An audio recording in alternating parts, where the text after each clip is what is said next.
Capítulo 100 O pior distrito. O céu ainda estava cinzento quando Siegfried se levantou e abriu a janela, mas pelo menos tinham acabado as chuvas.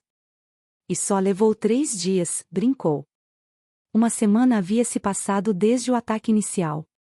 Nesta altura, todos os cadáveres já tinham sido removidos e a primeira catapulta havia sido terminada ontem, não que pudesse vê-la da sua casa. A taverna tinha apenas 2 andares e ficava em uma ruela isolada. Só o que via da sua janela era o prédio 3 metros à frente e as ruas lamacentas lá embaixo. Estava observando 2 patrulheiros em sua rota, quando sentiu Lily abraçá-lo por trás e beijar a sua nuca com lábios carnudos. Eu te disse que devíamos ter escolhido aquela alfaiataria na outra rua. A gente ia poder ver a vila toda de lá. Aqui é tão pequeno. Ou será que você gosta disso? Gosta de ficar aqui sozinho comigo? Só nós 2. Escondidinhos. É o que você gosta, né? Siegfried se virou e foi embora. Lily tinha se tornado estranhamente amigável nos últimos tempos. Quando decidiu fazer de Will seu escudeiro, tudo o que ela disse foi: é um bom garoto e tem muito a aprender com você. Fico feliz que estejam se dando bem. Não que a opinião dela importasse, mas ainda o deixava estranhamente inquieto vê-la tão calma, atenciosa e compreensiva. Embora não estivesse errada desta vez.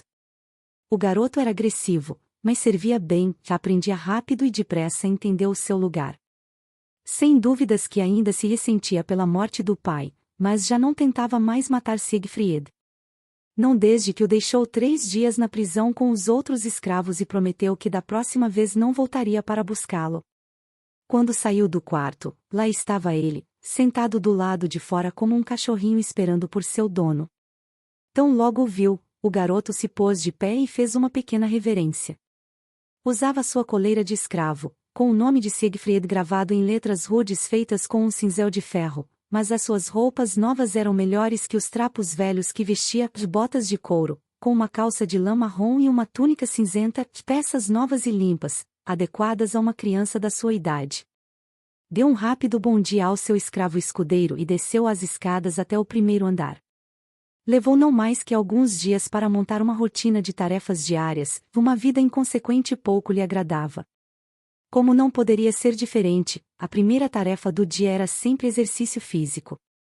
Preferia treinar ao ar livre, mas como estava distante demais das áreas abertas, transformou o primeiro piso da sua taverna em um pequeno campo de treinamento, o que se provou uma ótima ideia quando passaram os últimos 3 dias sob uma forte chuva. Depois tinha o desjejum e pegava o seu relatório dos patrulheiros. Nenhuma alteração, senhor comandante, era o que sempre diziam. O barão Kessel também exigia os seus próprios relatórios, por isso Siegfried dava uma volta pelo seu território de qualquer modo. Muitos seguidores de acampamento já haviam se estabelecido nas novas casas desocupadas, com alguns até mesmo abrindo os próprios negócios e comerciando seus produtos para os soldados, em sua maioria ferreiros e lenhadores, já que as suas principais necessidades eram pontas de flechas e madeira para construir as armas de cerco. Lenhadores eram especialmente requisitados nos últimos dias. Os soldados tinham pouco interesse em perder um dia inteiro derrubando árvores e os escravos foram proibidos de deixarem os limites do vilarejo. Como resultado, qualquer garoto com idade o bastante para segurar um machado tinha se tornado um lenhador. Para as mulheres, as opções eram bem poucas e a maioria teve de aprender a confeccionar pontas de flechas ou cuidar da casa de seus amantes. O que mais poderiam fazer? Algumas eram até que boas cozinheiras, mas a comida era racionada e não podia ser vendida, os trabalhos de artesanato e decoração eram inúteis ali, e as escravas já eram mais do que o bastante para lavar as roupas dos soldados e aquecer suas camas à noite. Poucos dos seguidores de acampamento haviam se mudado para o seu distrito, as rameiras que já não tinham mais um trabalho, velhos e párias em geral. Mal chegavam a 30. A maioria deles preferia se estabelecer no distrito do Barão Vitefeld ou do Lord Kessel, mas até o Adrien tinha mais moradores do que Siegfried por algum motivo que ainda lhe era desconhecido. Talvez os outros distritos sejam mais bonitos. Ou pode ser que eu seja um péssimo administrador e todos já perceberam isso. Não que houvesse muito para se administrar. E a vida deles não era nada diferente daquela em outras áreas. Pouco faltava aos novos moradores da Vila do Lobo: comida, abrigo e respeito. Para as mulheres livres, os casos de estupro já tinham sido reduzidos a zero e algumas até conseguiram um noivo para depois da guerra. A vida dos escravos era bem mais dura. Idosos e crianças muito pequenas morriam sem descanso todos os dias. A maioria, por causa do calor, viviam em porões abafados e lotados, tão cheios que mal se podia sentar. Além disso, sua alimentação era precária, para dizer o mínimo. Alguns escravos tinham permissão para deixar a prisão e trabalhar.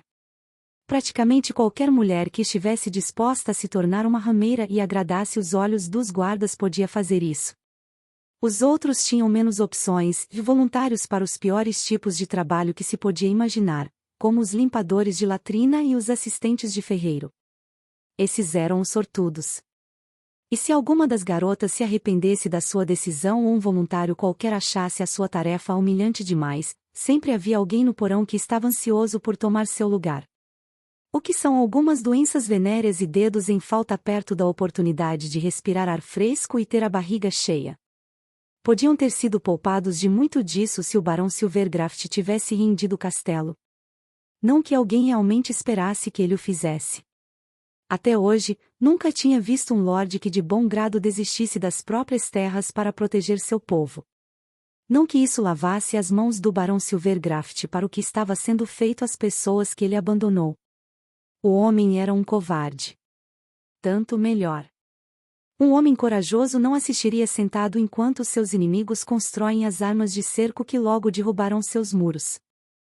Siegfried estava explorando uma ruela qualquer e tomando anotações dos prédios que precisavam ser restaurados, quando viu Ana esperando por ele na porta de uma alfaiataria. Parecia cansada, mas se animou assim que o viu. Milord. Como tinha pouco o que fazer, Siegfried criou um hábito de conversar com moradores, tal como lhe havia ensinado o conde Gaelor. Às vezes se dava ao trabalho de arranjar um escravo para reparar a casa de algum deles ou realizar outras atividades domésticas tediosas. Mas vez ou outra resolvia ele mesmo o problema, se fosse algo pequeno. E uma das rameiras aposentadas parecia sempre ter um pequeno problema quando falava com ela em sua patrulha. Uma jovem de 19 anos e cabelos cor de areia cacheados que caíam até os ombros, de quadril largo e cintura fina. Hoje ela o tinha recebido usando um vestido leve de seda com decote cigano que lhe desnudava o pescoço e os ombros, com um corpete que cobria apenas a parte de baixo dos seios até a cintura e uma gargantilha negra que combinava com o seu vestido azul.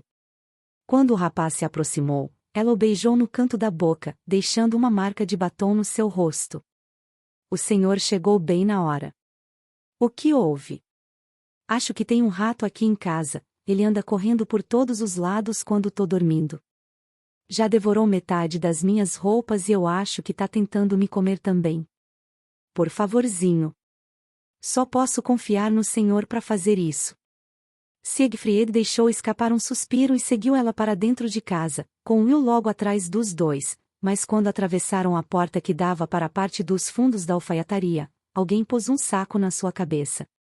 O rapaz tentou se soltar, mas outros dois homens seguraram seus braços e o derrubaram no chão, enquanto um terceiro amarrava suas mãos atrás das costas.